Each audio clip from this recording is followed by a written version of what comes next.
Le deuxième point sur lequel on voulait revenir est le taux de reproduction. C'est un taux que l'on vous donne régulièrement et qui donne une estimation du niveau d'infection, mais qui dépend du comportement de chacun et des caractéristiques du virus. En fait, il existe plusieurs taux de reproduction.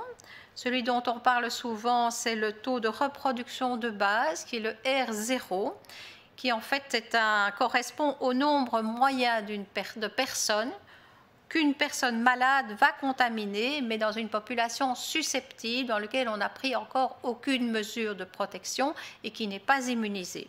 C'est donc celui qu'on calcule au tout début de l'épidémie et qui va dépendre de 3 facteurs.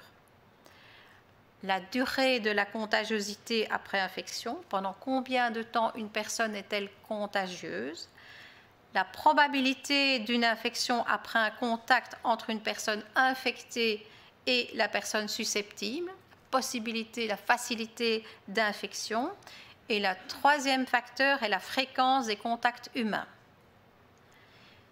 Il est clair que ce R0 ou R de base sera d'autant plus important que ces 3 facteurs sont élevés. Et donc en Chine, au tout début de l'épidémie, avant la prise des mesures, il a été estimé à 3,28, c'est-à-dire qu'une personne infectée avait en moyenne la capacité d'infecter 3,28 personnes. Ceci, c'est le R0, donc le taux de reproduction au début d'une épidémie. On parle maintenant de RT ou de R effectif, qui est un taux de reproduction à un moment donné et qui évolue au cours de l'épidémie en fonction des mesures de contrôle, le confinement, la distanciation physique, les mesures d'hygiène et l'immunisation progressive de la population. Ce taux peut être régulièrement recalculé avant d'estimer l'évolution de l'épidémie en fonction des mesures qui ont été prises. Si ce nombre de reproductions reste inférieur à 1, cela veut dire que chaque personne infectée va contaminer moins d'une personne et l'épidémie va progressivement disparaître. D'un autre côté, si le R est supérieur à 1, chaque personne va infecter plus qu'une personne et l'épidémie se poursuivra d'autant plus que le R est élevé, parce que chaque personne contaminera plus de personnes.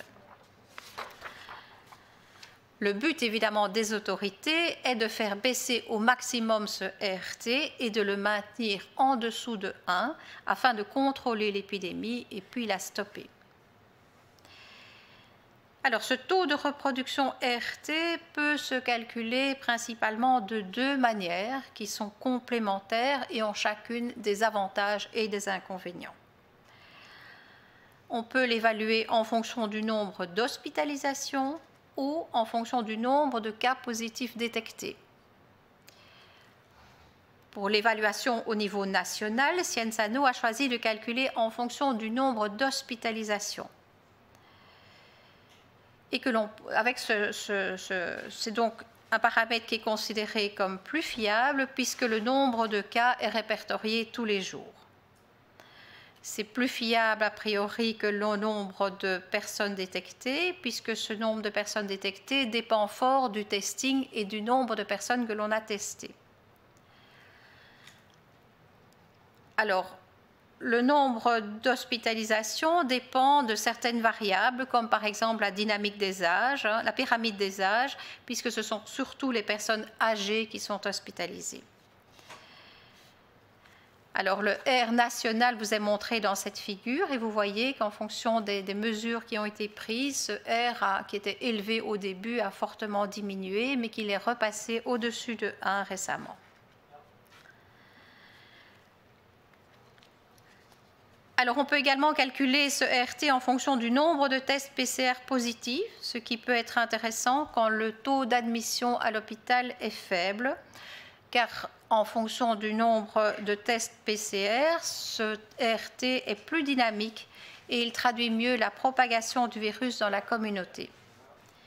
Il est indépendant de la répartition de la population selon l'âge. C'est cette méthode de calcul qui a désormais été choisie par Cienzano pour calculer un chiffre par province, qui vous est montré dans le tableau ci-joint. C'est d'ailleurs disponible à partir d'aujourd'hui dans le bulletin journalier publié sur le site de Cienzano. Et vous voyez qu'il peut varier ici en fonction des provinces, mais il est dans toutes les provinces au-dessus de 1. Alors, quelle que soit sa méthode de calcul, ce taux de reproduction RT peut varier, parce que ce n'est pas un taux qui a été mesuré, mais c'est un taux qui a été calculé en fonction de paramètres qui tentent de reproduire le comportement humain de manière simplifiée et qui a été estimé grâce à des modèles mathématiques complexes. Il est d'ailleurs toujours donné avec un intervalle de confiance. Vous voyez une valeur faible et une valeur plus élevée. Cela veut dire qu'il y a 95% de chances que le vrai RT, celui qui est mesuré, se trouve dans cet intervalle entre ces deux chiffres. Plus l'intervalle est grand, moins le chiffre est précis. Il faut aussi savoir que le taux de reproduction peut varier sans que la situation épidémique n'ait évolué. Par exemple, ce nombre est très sensible aux variations, même faibles, du nombre de cas. Cela peut se voir notamment lors d'un dépistage massif si on a observé un foyer de contamination. Ce taux de reproduction n'est dès lors pas un indicateur suffisant et il doit s'apprécier à côté d'autres indicateurs. C'est pour ça que nous donnons des indicateurs de nombre de cas d'hospitalisation et de décès. Un point très important est que quand le RT diminue, ça ne veut pas dire que le potentiel de contagion du virus diminue. Et donc, si l'on réduit les mesures, on peut voir ce nombre de reproductions rapidement augmenter. Actuellement, le taux de reproduction du virus pour l'ensemble de la Belgique, basé donc sur les hospitalisations, est de 1,27, mais avec un intervalle de confiance assez large. Le RT basé sur les infections, par contre, sur les tests positifs, varie entre 0,99 dans la province du Limbourg et 1,37 dans la province de Flandre occidentale.